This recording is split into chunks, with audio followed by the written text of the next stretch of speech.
figure she was. You're actually just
Commissioners, you guys see the minutes? Have a motion to accept minutes. Motion to accept the minutes. Second. Voice vote. All in favor, say aye. Aye. Those opposed, nay. Ayes carried. Minutes will be accepted.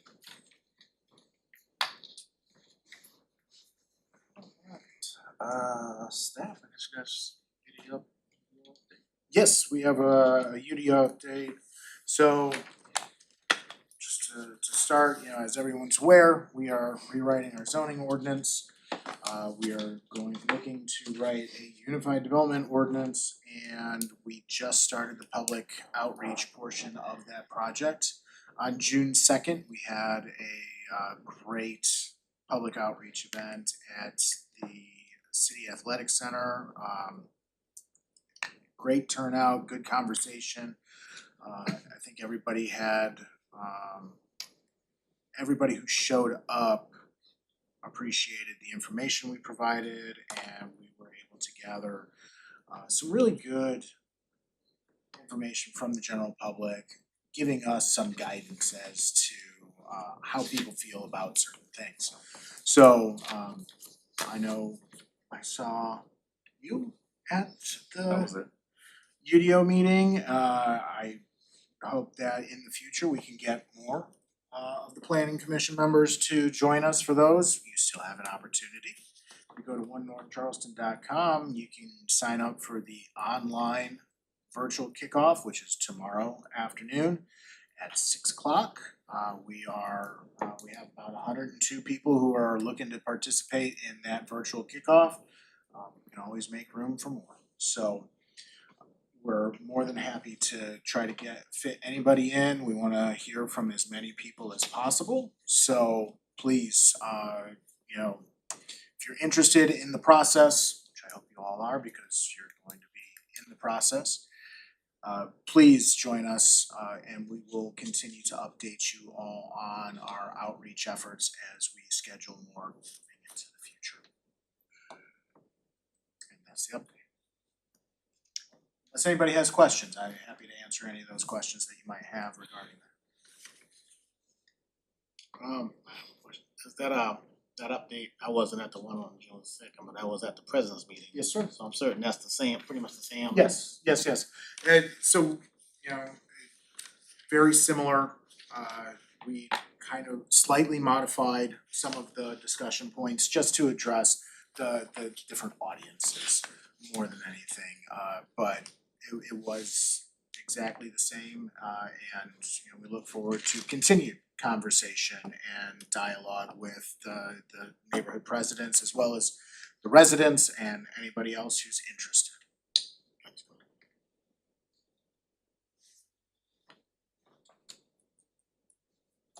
Questions? Hearing none. Let's get started. started here. We are going to enter into our public hearing section. On the outside, there were sign-up sheets if you wish to speak on any one of the items that we have listed tonight.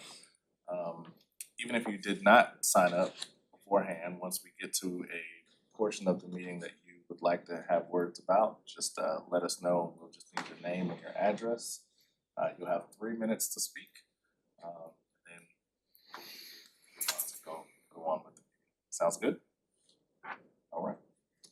First item on the agenda, 2597 Midland Park Road. The staff report. So the first item is a proposed rezoning of a portion of the property address as 2597 Midland Park Road, TMS number 47501000046, from R3 mobile home residential to B1 limited business. From R3 mobile home and B1 limited business district to just B1 district, located in Council District 2. This is the property highlighted here, outlined in blue. The portion that is crosshatched is the portion that is currently zoned R3. Scroll to zoning map, you can see here, the crosshatched area is zoned R3. They're requesting to rezone that portion of the lot to match the B1, which is on the balance of the lot. You can see in the corner here. The subject property is designated traditional neighborhood development and employment center. Traditional neighborhood development is applied to areas of the city to provide for higher density neighborhoods with smaller lots and a mix of housing types.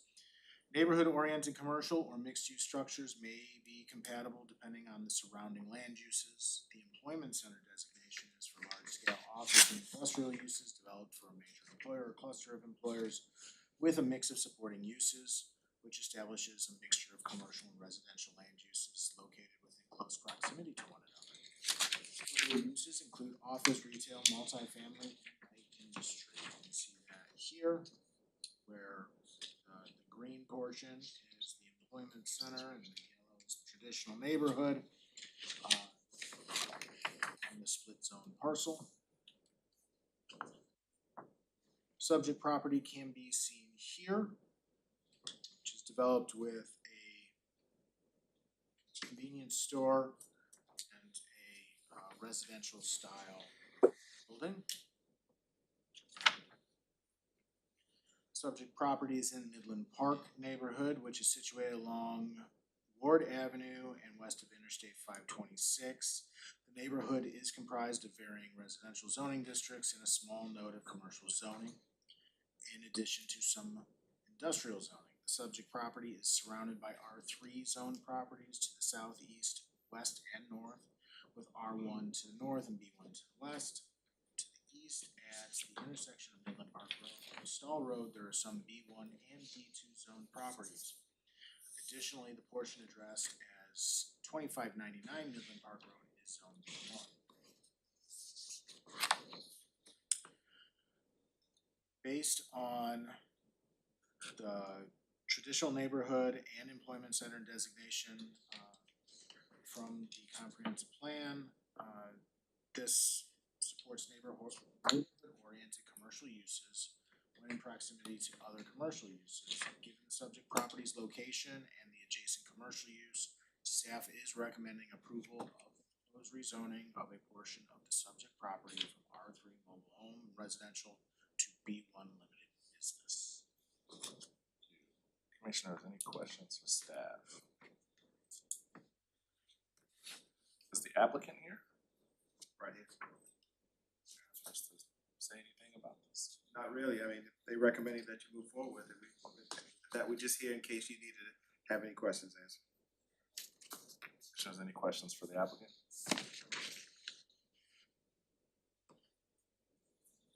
And we only had one person to speak, but you're the applicant, so you're good there. So we'll entertain a motion. Move that we accept staff's recommendation. Second that motion. Get the motion in a second. Any discussion? ready to vote. Alright, motion on the floor is a recommendation of approval of the proposed rezoning. The property address to 2597 Midland Park Road from R3 mobile home residential and B1 limited business to B1 limited business.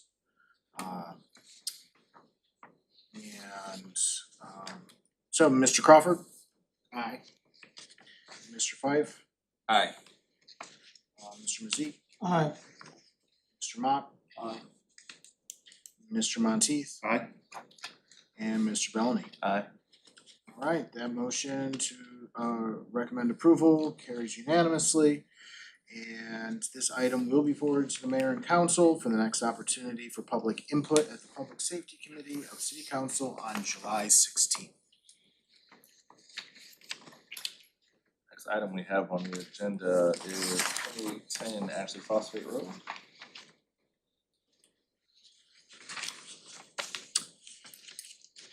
So this is a proposed rezoning of a portion of the property addressed as 2810 Ashley Phosphate Road, Charleston County TMS number 484140091 from B2 General Business to M1 Light Industrial to M1 Light Industrial. You can see the property highlighted here in blue and the portion to be rezoned, requesting to be rezoned in the crosshatch here. You can see on the zoning map, the majority of the property is zoned M1 with the front portion fronting on Ashley Phosphate being zoned B2. And most of the surrounding properties are M1 uses, with some B2 directly across the street. The subject property is designated employment center within the mixed-use corridor of Ashley Phosphate Road. The employment center designation is intended, again, for large-scale office and industrial development, typically serving a major employer or cluster of employers. Within this land use designation, industrial uses are also appropriate when in proximity to freight and rail corridors, provided there is adequate separation from residential uses.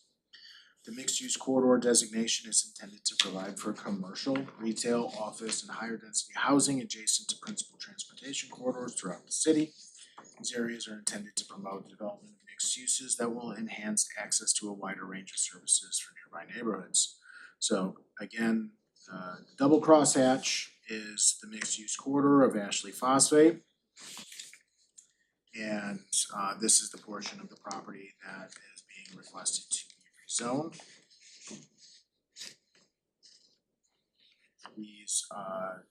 The subject parcel is currently a shopping plaza, and these are some of the adjacent uses, including the public storage.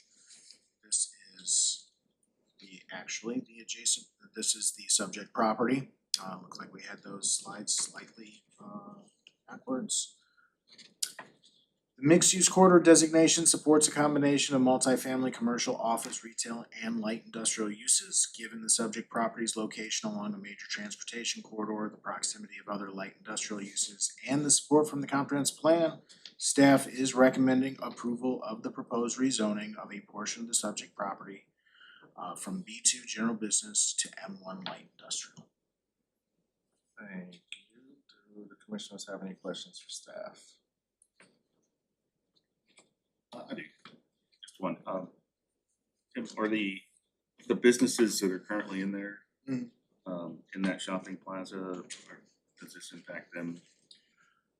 No, they're still all going to be permitted uses. Split zone properties are slightly problematic, creates some confusion when looking at the properties. So anytime we have the opportunity to clear up a split zone property, we do generally try to do that. But uses allowed in B2 are all permitted within M1, so there shouldn't be a negative impact on the uses that are already existing in the shopping center. Okay, thank you. Any other questions for staff? Is the applicant here? The city is there. This was a city initiated rezoning. Any questions for you? I have a question. I do have a question. Since this city initiated, I guess is that because of the rail system and everything, just mixed use corridor we have going on there, it just makes sense just to rezone it that way? Partially, there was some questions on an existing use over there, and M1 was the preferred zoning district to make that possible or to continue on. There's some additional questions on some of the conditions and uses, et cetera. That being said, the city did initiate this on at the request of the operator. Satisfying. Any other questions? Alright, we don't have anyone signed up to speak, but it is still a public hearing, if anyone wishes to. Seeing no movement, we will entertain a motion. I move for the approval of staff recommendation. I'll second. Motion and a second, any discussion? None, we are ready to vote. Alright, motion on the floor is a recommendation of approval of the proposed rezoning at 2810 Ashley Phosphate Road from B2 General Business and M1 Light Industrial to M1 Light Industrial in Council District 2. Mr. Crawford? Aye. Mr. Fife? Aye. Mr. Mazik? Aye. Mr. Mock? And Mr. Monteith? Aye. And Mr. Bellamy? Aye.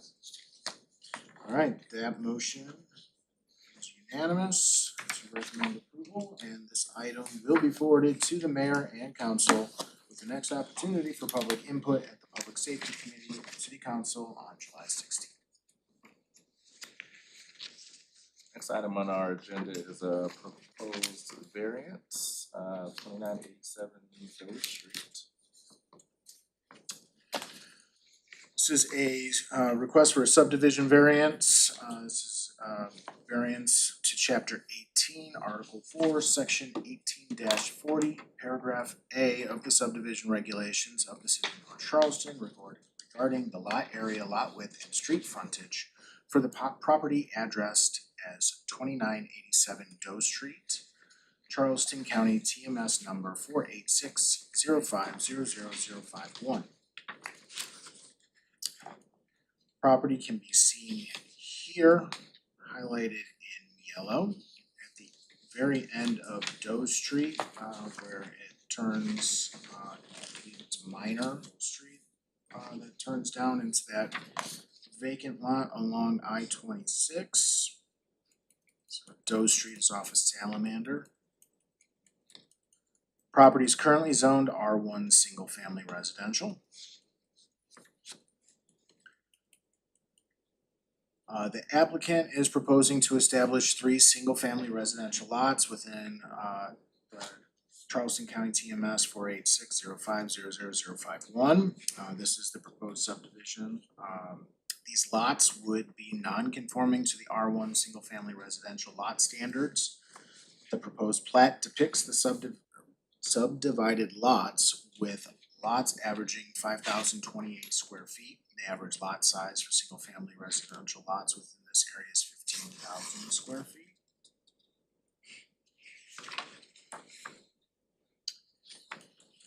Subject property is zoned R1 single-family residential and is designated as an employment center and partially located within a mixed-use node. This designation, as recommended by the comprehensive plan for large-scale office and industrial uses developed for a major employer or cluster of employers with a mix of supporting ancillary uses such as restaurants, hotels, limited service retail. These types of uses would not be compatible with the existing residential fabric of the Deer Park neighborhood. Employment areas create a commerce-focused environment and and generally benefit from proximity to one another with ease of access to supportive services and residential areas to relieve congestion. This designation is supportive of residential uses when adjacent to compatible commercial uses. The proposed use of the parcels for single-family lots is consistent with the neighborhood. Smaller scale lots allow for more units closer to an employment center such as the HCA Trident Medical Center, which would contribute to reducing traffic congestion. The variance, if granted, would be supported by the recommendations adopted in the comprehensive plan. As staff believes the required findings to grant the variance are merited, staff recommends approval of the requested subdivision variance. Any questions for staff? Is the applicant here?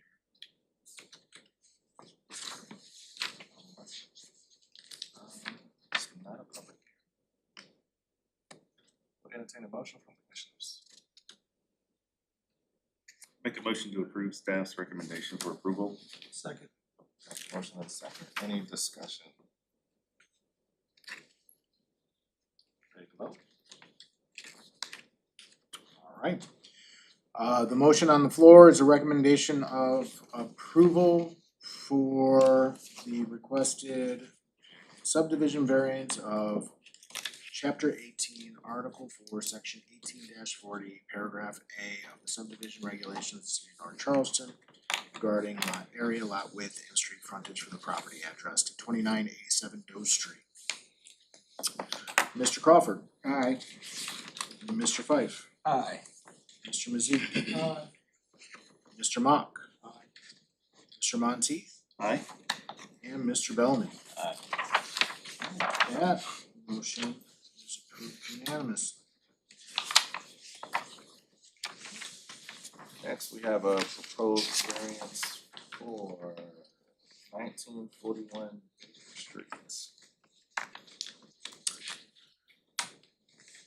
So the next item is a proposed variance to chapter 18, article 4, section 18-40, paragraph A of the subdivision regulation of the City of North Charleston regarding lot area and lot width for the proposed property addressed as 1941 Baker Street.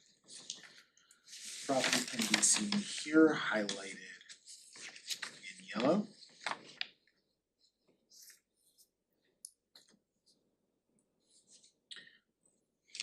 Current zoning of the property is R2, surrounded by R1 and B2 to the south.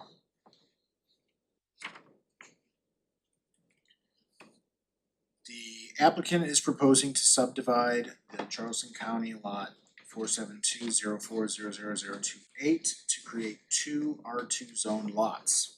The newly formed lot to the south would be a non-conforming lot in the R2 multifamily residential lot standards.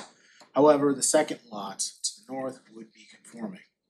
The proposed plat depicts the subdivided lots with a width of 42 feet and 66 feet for the north lot.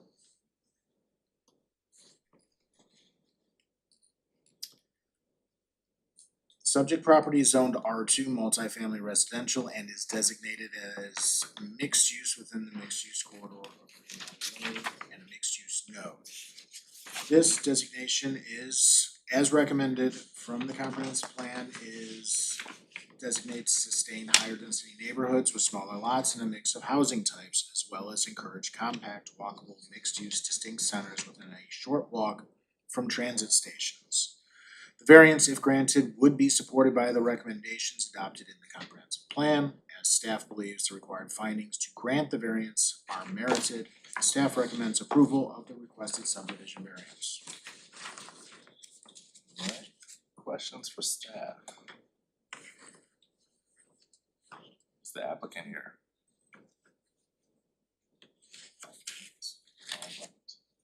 Alright, we will entertain a motion from the commissioners.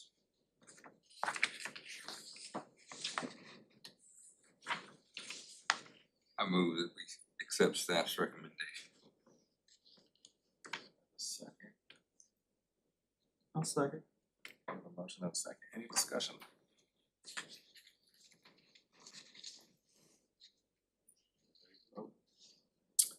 Alright, the motion on the floor is a recommendation of approval of the proposed variance, chapter 18, article 4, section 18-40, paragraph A of the subdivision regulations of the city of North Charleston regarding the lot area and lot width for the property address as 1941 Baker Street. Mr. Crawford? Aye. Mr. Fife? Aye. Mr. Mazik? Aye. Mr. Mock? Aye. Mr. Monteith? Aye. And Mr. Bellamy? Aye. Alright, that motion passes unanimously.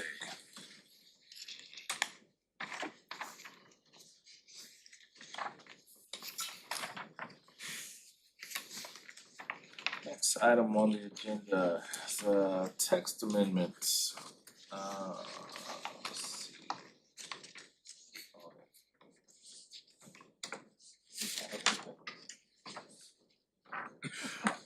This is a zoning text amendment, amending section 18-40 of the zoning regulations of the city of North Charleston regarding lot size, lot frontage, and lot width requirements. I'm gonna read the explanation and then if anybody has questions, Andrew Bach is here, he can kind of give a little bit of background in regards to this. So the proposed amendment adds the employment center future land use designation to the reduced residential lot standards table in section 18-40A. This change implements the goals and recommendations of the comprehensive plan by expanding opportunities for residential development and increasing housing availability within designated employment center areas. The amendment also provides for the reestablishment of original lot lines, allowing minor subdivisions that reflect historic development patterns and maintain compatibility with the character of established neighborhoods. Staff's recommendation is approved. Any questions for staff?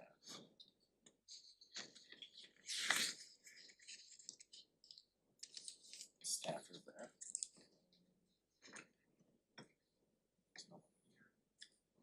We'll entertain a motion from the commissioners. A motion we accept staff's recommendation. Second that motion. We have a motion and a second. Any discussion?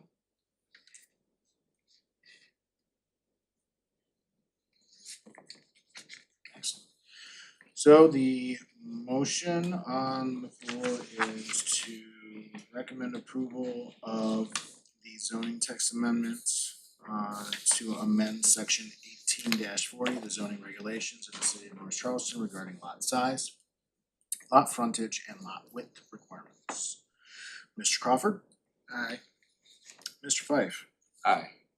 Mr. Mazik? Aye. Mr. Mock? And Mr. Monteith? Aye. Mr. Bellamy? Aye. Alright, that again is unanimous recommendation of approval. Next text amendment on short-term rentals. So this is a zoning text amendment. It would be an ordinance amending sections 4-21 and 7-9 of the zoning regulations of the city of North Charleston to revise the requirements for short-term rental permits and to establish a transfer fee for such permits. Again, I'll read the summary, but we do have Eileen Duffy here to give a further explanation if there are any questions that come out of the explanation. So the proposed is an ordinance amending the short-term rental requirements in section 421 of the zoning regulations, as well as adding an STR permit transfer fee in section 7-9. The proposed amendment would do 5 things. 1, increase the number of rental units which must be present on a property to exempt the property from the 60 short-term rental permits per council district cap, raising the minimum number from 10 to 20. 2, allow room rentals located on owner-occupied properties to be in buildings detached from the main dwelling. 3 exempt short-term rental permits on properties zoned B1 limited business or B2 general business from the 60 short-term rental permit per council district caps. 4, establish a $1,000 transfer fee in addition to the $350 short-term rental permit fee for short-term rentals with valid permits to allow new buyers to obtain a short-term rental permit regardless of the caps. And 5, update and clarify minor issues throughout the short-term rental requirements. Staff's recommendation of these amendments is approval. Commissioners, any questions for staff? I have a question, which I probably missed it, but what does that do for the people who already have the existing permits? Does that affect them, or how does it affect? People who already have approved short-term rental permits will now be able to transfer those permits and that fee. So the new buyer of that property will be able to pay that $1,000 transfer fee as well as their new permit fee to be able to maintain that existing approved short-term rental property. I could just clarify, Yeah. the transfer is the transfer of the permit, it's not a transfer between units, so if you own the house, you sell the house, someone else can get that permit at that house, but they can't transfer it to any other house. The only question I had, so when you say just detached dwellings, we're talking about like tiny homes in the backyard type of thing? It can't be a full second dwelling unit, but if you say have a house, a 1,200 square foot house, and you have a 400 square foot garage building, that, and you're living in that 1,200 square foot house, you wanted to make that into, say, a bedroom that, you know, it can't have all the elements of a housing unit, but it can be used then as part of the room rental of part of, the STR would get a permit for the main house, including that back house, and we would still call it a room rental, which it would exempt it from the the permit requirement.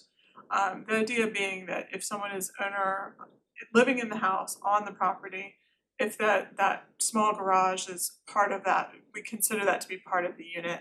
It just gives people some flexibility on their own property, but they have to be assessed at 4%. So it's not us making the judgment, it's the tax system, you know, the county makes that assessment for us.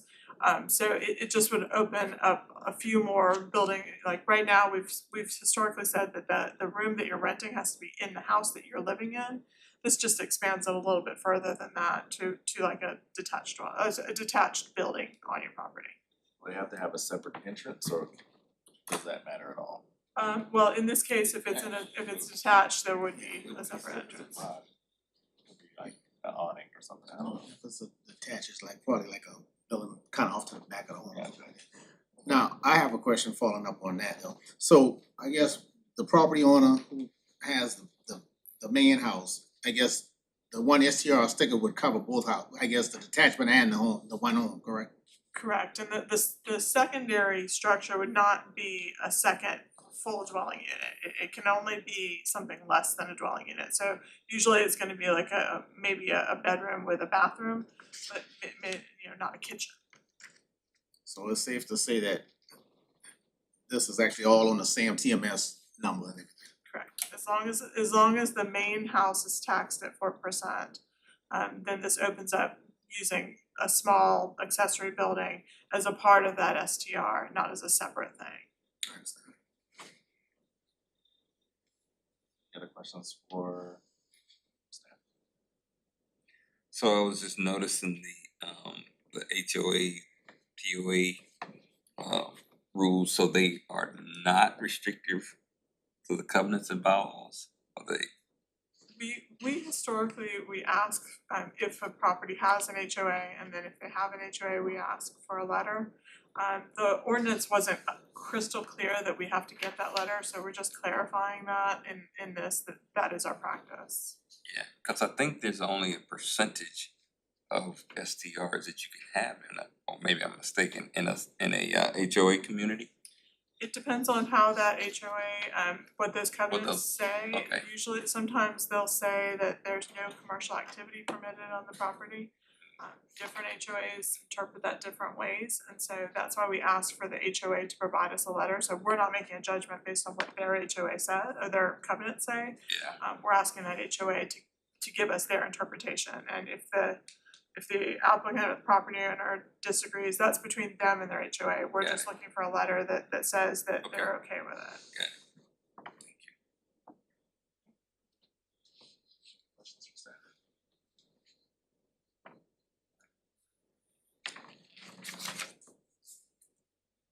Sir, I did not see you earlier.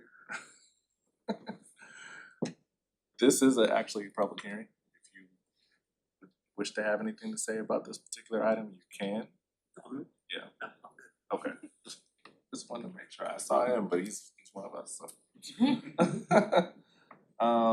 Okay, we will entertain a motion. Commissioners.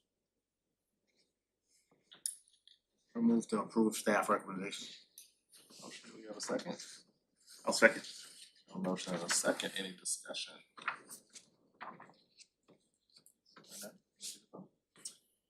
Alright, the motion on the floor is to recommend approval of the text amendment to amend an ordinance to amend sections 4-21 and 7-9 of the zoning regulations of the city of North Charleston to revise the requirements for short-term rental permits and to establish a transfer fee for such permits.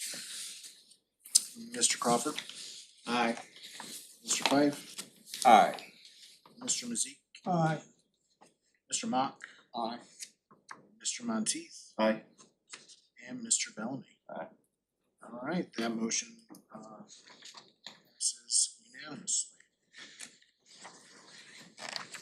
And final item of the final plat and road. So this is for consideration of a final plat, titled Final Plat, showing the subdivision of TMS number 4780600, parcels 030 and 054, into new HOA parcels, new private right of way, and new residential lots 1 through 74. 094. The preliminary plat was approved in August of 2025.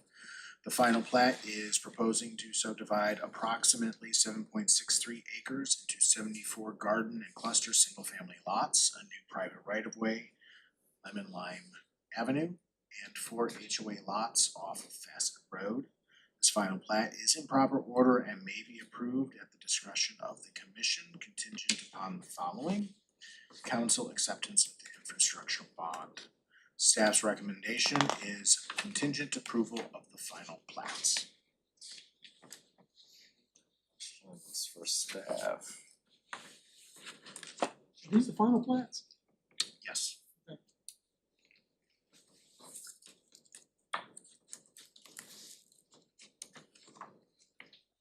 questions for staff? Entertain a motion.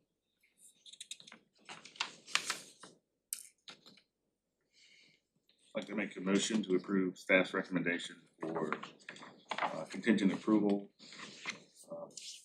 based on the contingent approval of council's acceptance of the infrastructure bond. Second. A motion and a second, any discussion? We are ready to vote. I did I rush it? Yeah, well, I just had a couple quick questions on it, cause I actually live in this area. And we were concerned with a few things, the traffic flow through there, and they're putting up the stop signs and stuff, and because you're adding a lot of homes in there, and then there's concern from the neighborhood on the traffic especially.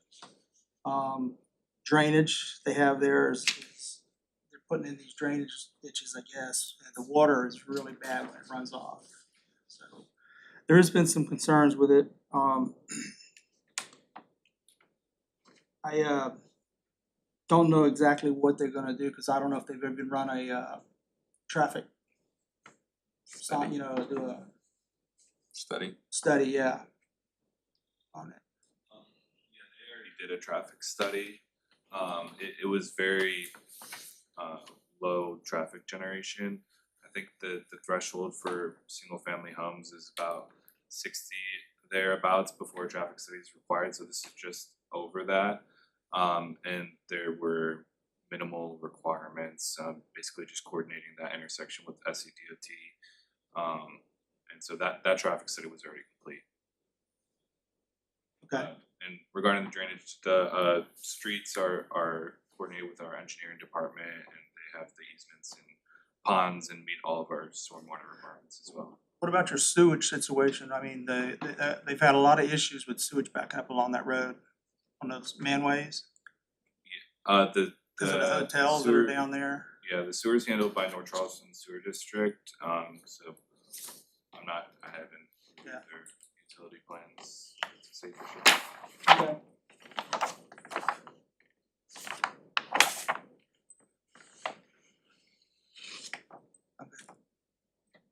Any other questions for discussion?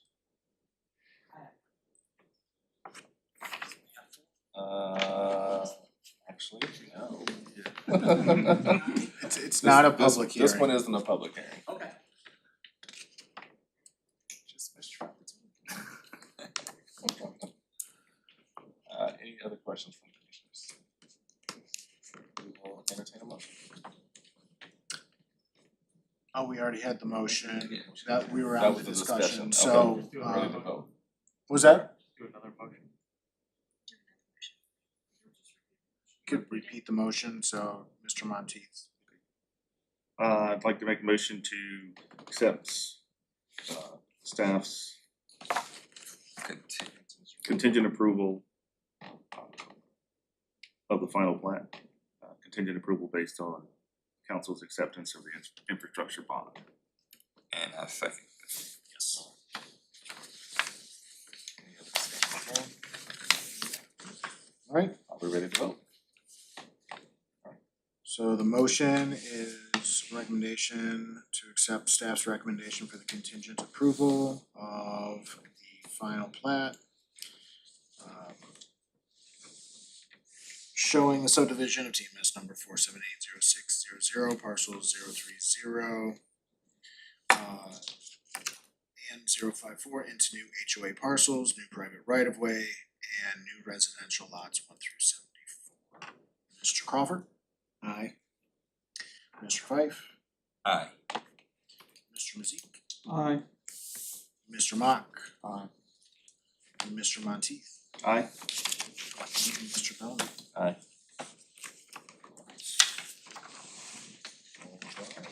Alright, that concludes our official business. Please take a look at the summary of action taken by city council in this meeting of May 14th and 28th. Do the commissioners have any comments? Staff, any comments? Yes, I actually do. Unfortunately, some people have viewed our proceedings as an opportunity to go fishing, so to speak. Emails have been going out, not just to our applicants, but also, I believe, to Hanahan City applicants regarding their applications to various boards, asking for exorbitant fees, like $5,000 worth of fees for processing of their projects through either the zoning board of appeals, the planning commissions, etc. We do not have fees that are that high by any means.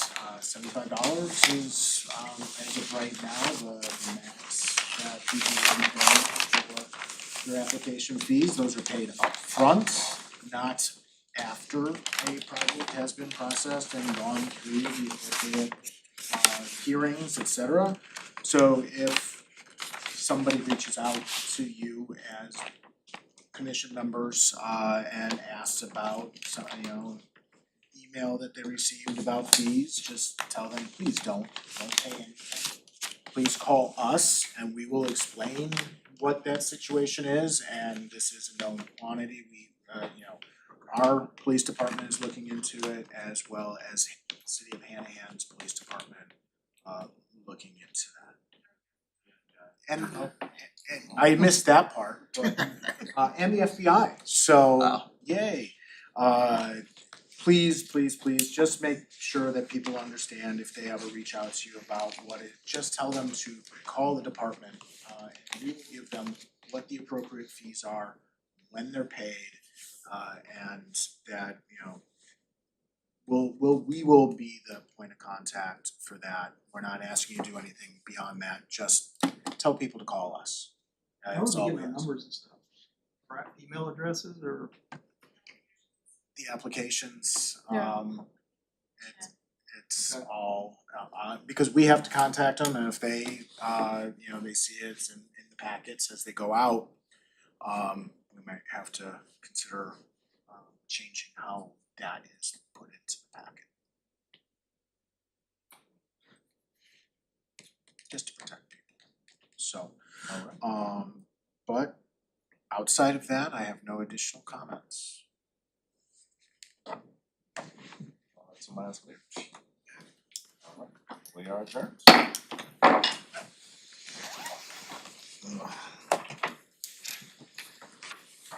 Tell me you're gonna find out. It's all in order. I'm all You're sitting down.